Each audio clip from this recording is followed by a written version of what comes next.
তরকারি তো অনেকভাবেই বানানো যায়, তবে তরকারি বানানোর সবথেকে ইজিয়েস্ট প্রসেসটা যদি জানা থাকে তাহলে খুব সহজেই হাতে কম সময় থাকলেও সেটা বানিয়ে নেওয়া যায়। তো তেমনই আমি আজ বানিয়েছিলাম মোচার তরকারি।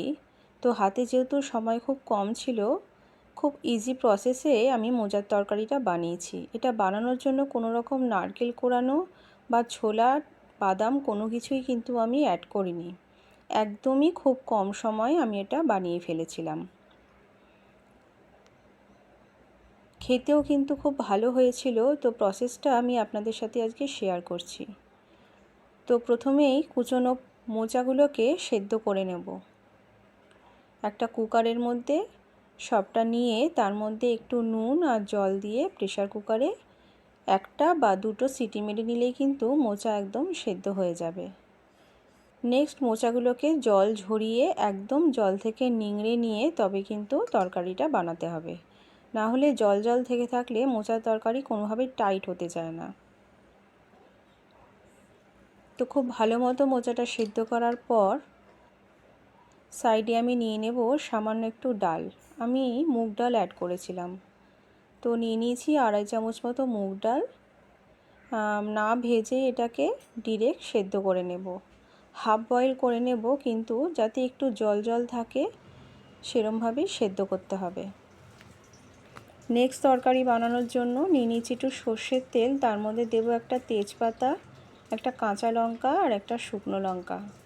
তেলে কিন্তু সবসময় লঙ্কা চিড়ে দিতে হয়। গোটা গরম মশলাটাও দেওয়ার সময় সবসময় চিড়ে দেবেন, তাহলে ফুটে এটা বাইরে চলে আসবে না। 1 চামচ গোটা জিরে অ্যাড করব আর একদম জল থেকে নিংড়ানো মোচাটা আমি এর মধ্যে দিয়ে দেব। একটু নুন আর সামান্য পরিমাণ হলুদ অ্যাড করে একদম লো হিটে মোচাটাকে মোটামুটি 1 থেকে 2 মিনিটের জন্য ঢেকে দেব। লো হিটে রাখার জন্য তরকারিটা কিন্তু খুব ভালো হয় এবং এটা পুড়েও যায় না, আর খুব দমে থাকলে এটা মজে যায় খুব ভালোভাবে।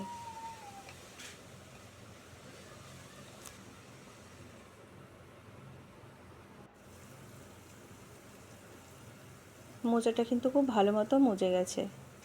এরপর এর মধ্যে ধীরে ধীরে আমি মশলা অ্যাড করব। দিয়ে দেব ধনে গুঁড়ো, জিরে গুঁড়ো, কাশ্মীরি লঙ্কার গুঁড়ো আর সামান্য পরিমাণ গোলমরিচের গুঁড়ো। খুব ভালো মতো নাড়াচাড়া করে সেদ্ধ করা মুগ ডাল আমি এর মধ্যে অ্যাড করব।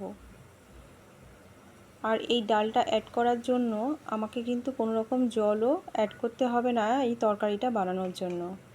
ডালের জলেই এটা এত ভালোভাবে মজে যাবে যে আলাদা কোনো জল এর মধ্যে অ্যাড করতে লাগবে না। সামান্য একটু ঢেকে রাখতে হবে যাতে এটা একদম মেশো মেশো হয়ে যায়। একটা সেদ্ধ করা আলু দিয়ে দিলে এটার বাইন্ডিংটা কিন্তু খুব ভালো আসবে, তাই দিয়ে দিয়েছিলাম একটু সেদ্ধ করা আলুও। লাস্টে সামান্য পরিমাণ ঘি অ্যাড করব, ব্যাস তাহলেই কিন্তু একদম রেডি।